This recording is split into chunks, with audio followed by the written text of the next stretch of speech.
Subscribe कीजिए मेरे channel maths with पूजा को और बेल आइकन को दबाना ना भूलें, जिससे आप मेरे मैथ लेक्चर्स को सबसे पहले देख सकें। मेरे वीडियो लेक्चर्स को शेयर कीजिए।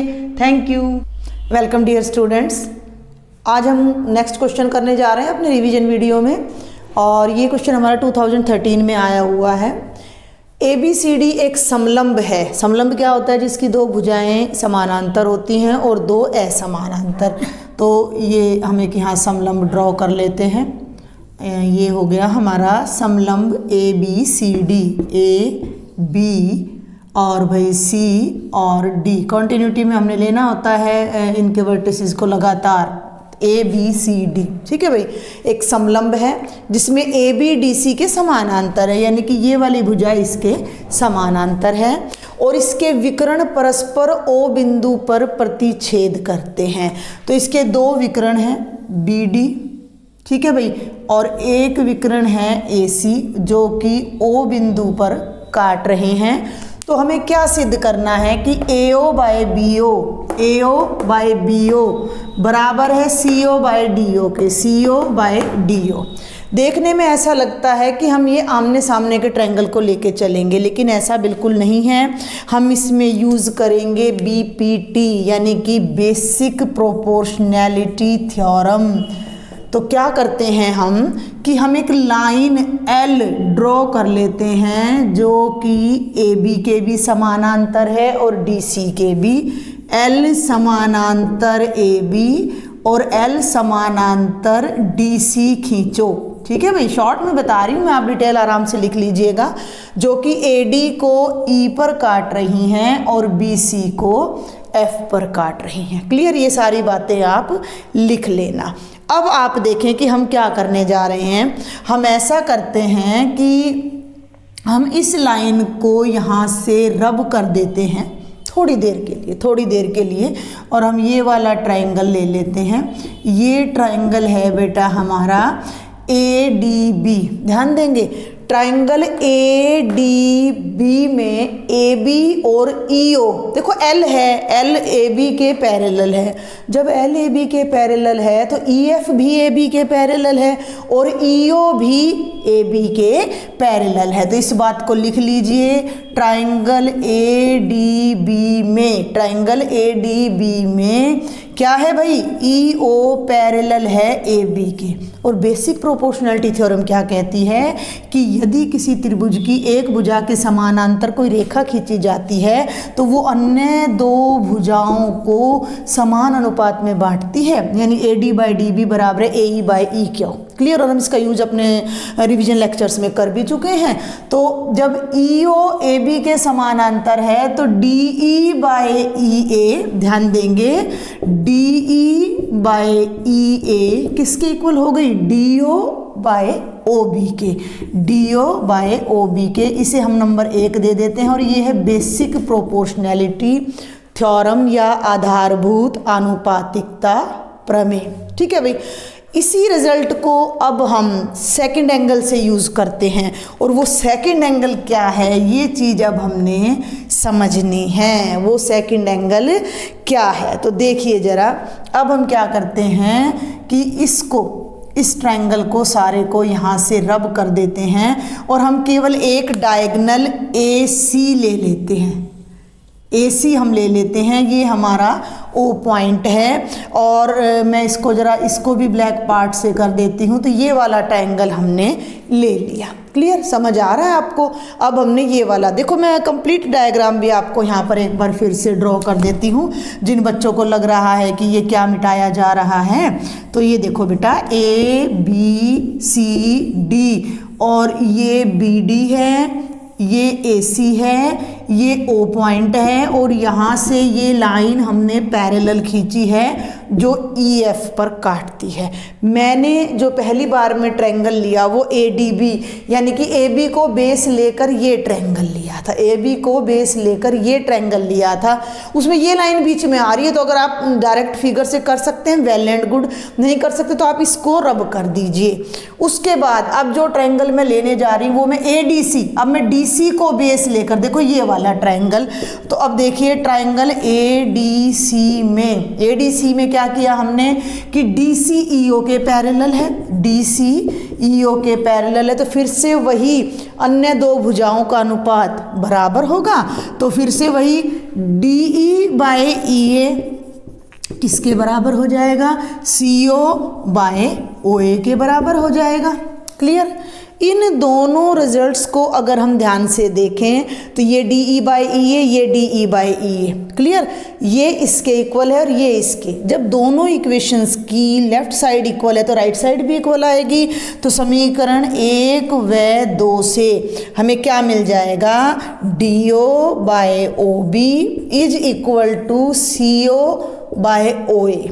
अब अपने रिजल्ट को देखो तो नीचे तो OB और BO है, लेकिन यहाँ AO है जो कि यहाँ है।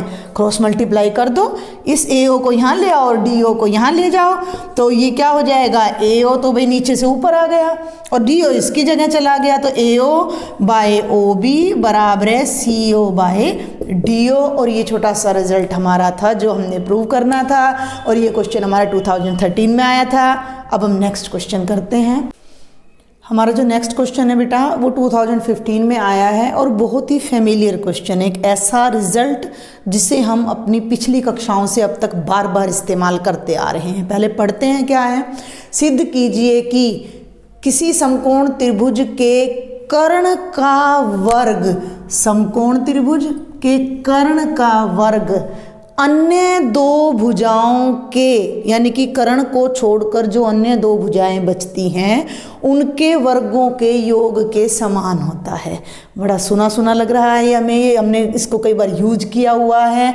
तो कौन सा रिजल्ट है बेटा जी, ये है हमारी पाइथागोरस थ्योरम कह लें या पाइथागोरस प्रमेय कह लें कि कर्ण का वर्ग बराबर है आधार का वर्ग जमा लंब का वर्ग। तो ये इस तरह से भी आ सकता है कि पाइथागोरस प्रमेय को सिद्ध कीजिए, यहाँ इसको एक्सप्लेन करके लिख दिया है।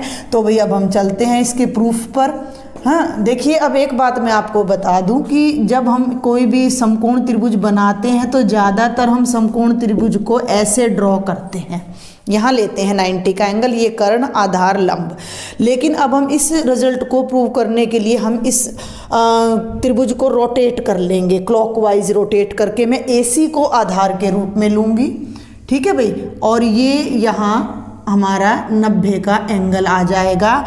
तो हम कहेंगे ABC हमारा समकोण त्रिभुज है जिसमें B 90 डिग्री का कोण है। इसको मैंने क्लॉकवाइज रोटेट कर दिया। समझ आई मेरी बात आपको। तो दिया है, मैं आप सारा यहाँ पहले यहाँ दिया है से शुरू करेंगे कि दिया है कि समकोण त्रिभुज ABC में कोण B बराबर है 90 डिग्री। क्लियर भाई, कोण इसमें राइट एंगल ट्रायंगल में which angle is of 90 degree ये बताना बहुत ज़रूरी है। तो कोण B हो गया हमारा 90 डिग्री। और भाई अब हमें सिद्ध क्या करना है कि कर्ण का वर्ग, कर्ण 90 के कोण के सामने कर्ण होता है, तो AC का वर्ग अन्य दो भुजाओं यानी AB के वर्ग और BC के वर्ग के बराबर है। ये हमने प्रूव करना है। इस रिजल्ट को प्रूव करने के लिए हम एक छोटी सी कंस्ट्रक्शन करेंगे कि हम B पॉइंट से एक परपेंडिकुलर ड्रॉ करेंगे AC पर। तो ये D एंगल 90 का हो जाएगा, जिसे हम रचना कहते हैं कि BD लंब AC डाला। BD ये लंब का सिंबल है, ठीक है, BD लंब AC डाला हमने। ठीक है भाई, अब देखिए प्रमाण बड़ा आसान है, बस हमें थोड़ा सा इस पे दिमाग लगाना है, थोड़ा ध्यान रखना है। आप ध्यान दें बेटा, मेन ट्रायंगल ABC भी समकोण त्रिभुज है। अब हम बात करें ADB, तो ये भी D एंगल 90 है, तो ये भी अपना एक राइट एंगल्ड ट्रायंगल है जो कि मैंने रेड कलर से मार्क कर दिया है।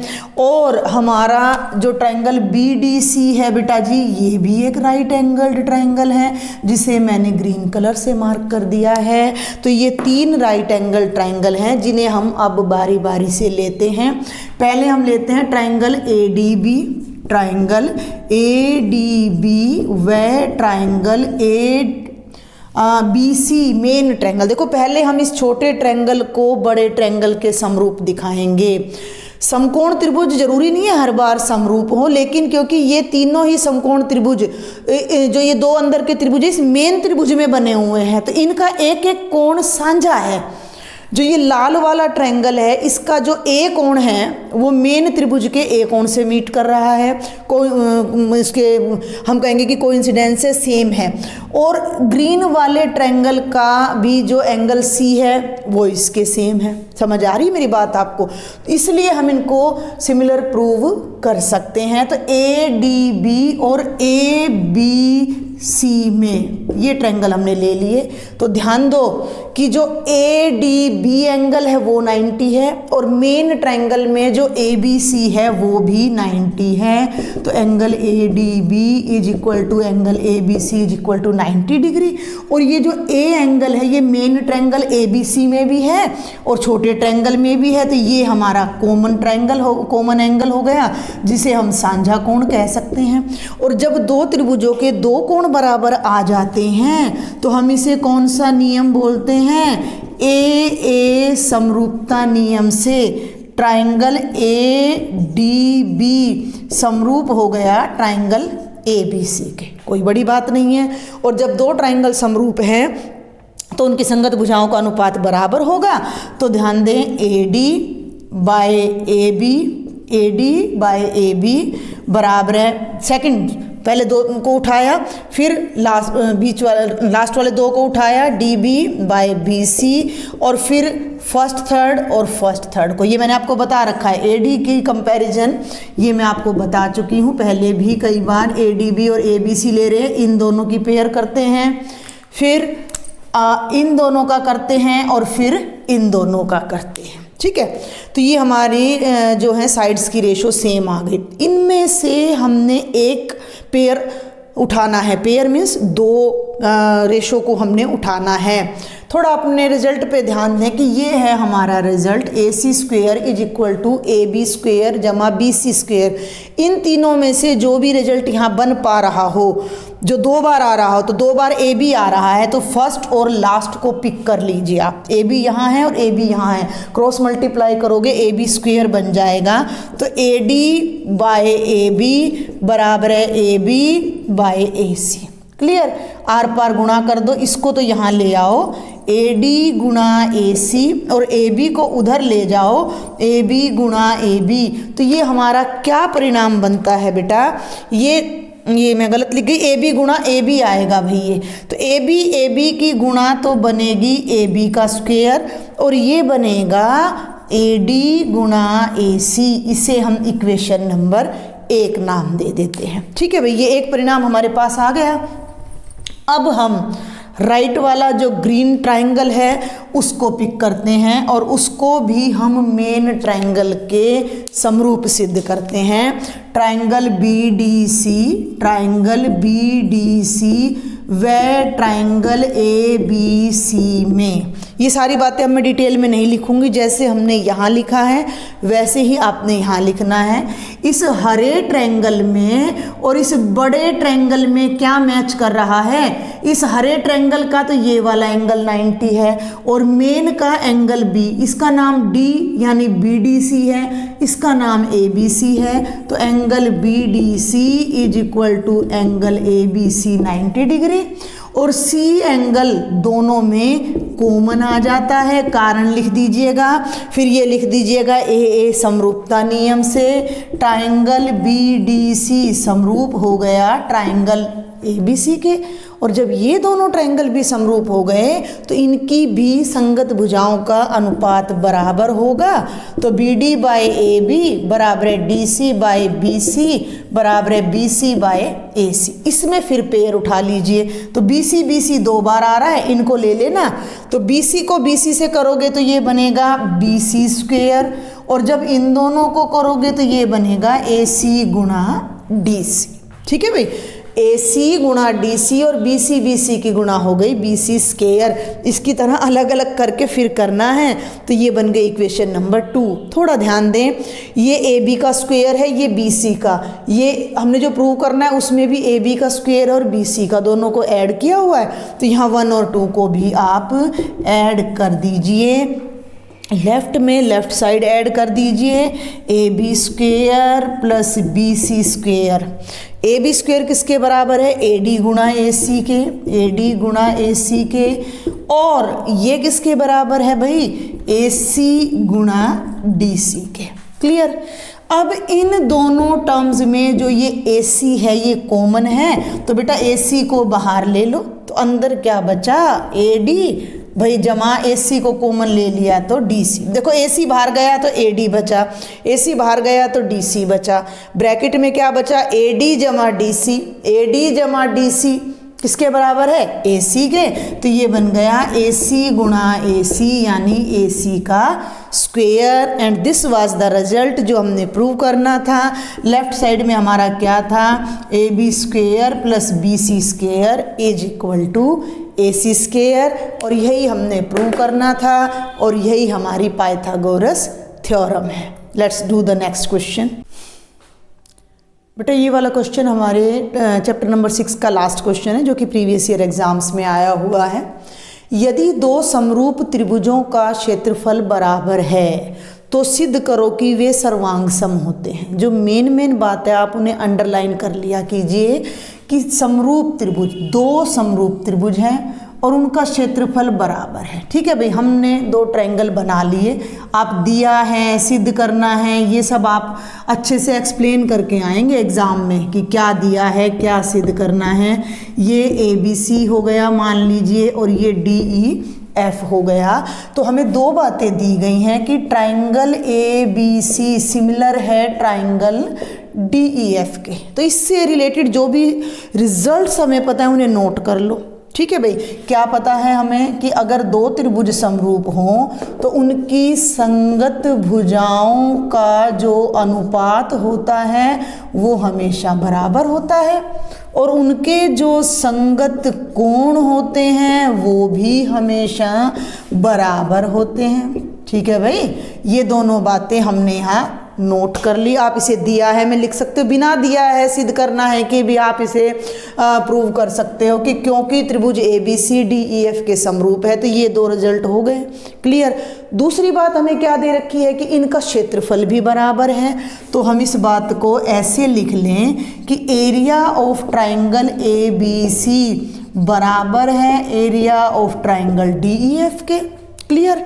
जो जो हमें स्टेटमेंट में दिया गया था वो रिजल्ट हमने लिख लिया। भाई दो समरूप त्रिभुज हैं तो उनके बीच के ये दोनों रिलेशन लिख लिए, उनका क्षेत्रफल बराबर है तो ये लिख लिया। तो सिद्ध करो कि वो सर्वांग सम है। हमें सिद्ध क्या करना है कि ये दोनों त्रिभुज सर्वांग सम हैं। सर्वांग सम कब होते हैं? जब तीनों संगत भुजाएं बराबर हों और तीनों संगत कोण बराबर हों। भाई संगत कोण तो ऑलरेडी बराबर हैं, कुछ बचता ही नहीं है। बच क्या गया? भुजाएं बराबर दिखाने बच गई। उसके लिए हम इसका प्रयोग करते हैं। तो आप ये देखिए कि हम क्या करते हैं कि इसको ना डिनोमिनेटर में ले आते हैं। भाई लेफ्ट में तो हो गया एरिया ऑफ ट्रायंगल ABC और इसको नीचे ले आओ। नीचे ले आओ का क्या मतलब होता है कि देखिए x y के बराबर है तो y को नीचे लाने का मतलब है कि दोनों तरफ हम y से डिवाइड कर रहे हैं। तो x को भी y से डिवाइड कर दिया और y को भी y से डिवाइड कर दिया। तो y से y कैंसिल होकर 1 आ जाता है और x बाय y 1 बन जाता है। तो इसलिए ये रिजल्ट जब यहाँ नीचे आएगा तो ये कितना बन जाएगा? 1 बन जाएगा। अब आपको एक बात और मैं याद दिला दूं कि ये दोनों ही त्रिभुज समरूप हैं और हमने जब अपना चैप्टर 6 का रिवीजन स्टार्ट किया था तो एक खास नियम पर आधारित हमने बहुत सारे न्यूमेरिकल्स किए थे कि दो समरूप त्रिभुजों के क्षेत्रफलों का अनुपात उनकी संगत भुजाओं के वर्गों के अनुपात के बराबर होता है। हमने बहुत क्वेश्चन किए थे, क्षेत्रफल का अनुपात दे रखा था तो हमने भुजाएं निकाली थी, भुजाओं का अनुपात दे रखा था तो क्षेत्रफल का निकाला था, और मैंने आपको उसके लिए एक टेबल से बनाकर भी बताया था कि कैसे क्वेश्चन करने हैं। तो ये अब यहाँ इस बात को लिख दीजिए, क्योंकि ABC DEF के समरूप है, इसका मतलब ABC का क्षेत्रफल और बटे में DEF के क्षेत्रफल का जो अनुपात है वो बनेगा AB का वर्ग बटे DE का वर्ग, BC का वर्ग बटा AC लगा लीजिए, अब तो मैंने AC लिख दिया है, तो AC का वर्ग बटा DF का, और BC का वर्ग भाई बटे में EF का वर्ग। क्लियर? ये रिजल्ट आप नोट कर लीजिएगा, लिख दीजिएगा कि समरूप त्रिभुजों के क्षेत्रफल का अनुपात संगत भुजाओं के वर्गों के अनुपात के बराबर होता है। लेकिन ये 1 के बराबर है तो ये तीनों अनुपात भी 1 के बराबर आएंगे। क्लियर? अब एक को पकड़ लीजिए, किसी को, ये इसको कर लीजिए भाई, AB का वर्ग बटे DE का वर्ग जब 1 के बराबर है तो जब आप दोनों तरफ वर्गमूल करोगे तो दोनों पे वर्गमूल है, दोनों पे वर्ग है तो वर्गमूल कैंसिल हो जाएगा, तो ये बचेगा AB बटा DE बराबर है 1। DE को आप राइट साइड में ले जाओ तो बेटा जी ये बन जाएगा AB बराबर है DE। तो AB किसके बराबर आ गया? DE के। इसी प्रकार जब आप इन दोनों को लोगे तो वो करके दिखाने की जरूरत नहीं है, आप डायरेक्ट लिख दीजिए इसी प्रकार। भाई इनका वर्ग 1 के बराबर है तो AC का वर्ग DF के वर्ग के बराबर हो गया, और AC किसके बराबर आ गई? DF के, और BC किसके बराबर आ गई? EF के। तो ये तो संगत भुजाएं बराबर हो गई। इनको एक नाम दे दीजिएगा, तीनों को इक्वेशन नंबर 3। इस भुजा को भी यहीं लिख लीजिएगा कि AB किसके बराबर है? DE के। भाई दो त्रिभुज समरूप थे, नियम लिख दिए, एरिया बराबर था तो अनुपात 1 आ गया, लेकिन वही अनुपात संगत भुजाओं के वर्गों के अनुपात के बराबर होता है। तो उस अनुपात को जब 1 के बराबर किया तो AB बराबर है DE आ गया, ऐसे ही AC बराबर है DF आ गया, और BC बराबर है EF आ गया। तो तीनों संगत भुजाएं बराबर हो गई, और तीनों संगत कोण यहाँ पर बराबर हैं। तो जब हम इन दोनों का इस्तेमाल करते हैं समीकरण नंबर 2 व 3 से, तो इन दोनों त्रिभुजों के कोण भी बराबर आ गए, भुजाएं भी बराबर आ गई, तो दोनों त्रिभुज कैसे हो गए? सर्वांग सम हो गए। And we are done. तो क्या आ गया? ट्राइंगल ABC सर्वांग सम ट्राइंगल DEF। अगर हमारे बेसिक्स क्लियर हैं, हमें सारे रिजल्ट्स याद हैं, सारी थ्योरम्स याद हैं, तो हम किसी भी क्वेश्चन को कैसे भी घुमा फिरा कर आ जाए हम आसानी से कर सकते हैं। तो ये हमारे चैप्टर 6 के मैंने लगभग सभी क्वेश्चंस आपको 2013 से लेकर और 2020 तक के करवाए हैं। फिर भी आपको कोई डाउट हो, कुछ समझ ना आया हो, आप मुझे कमेंट बॉक्स में लिखें। आपके सजेशंस का भी बहुत वेलकम है। अगर आपको मेरे वीडियो लेक्चर अच्छे लगते हैं then share with your maximum friends and subscribe my channel. Thank you.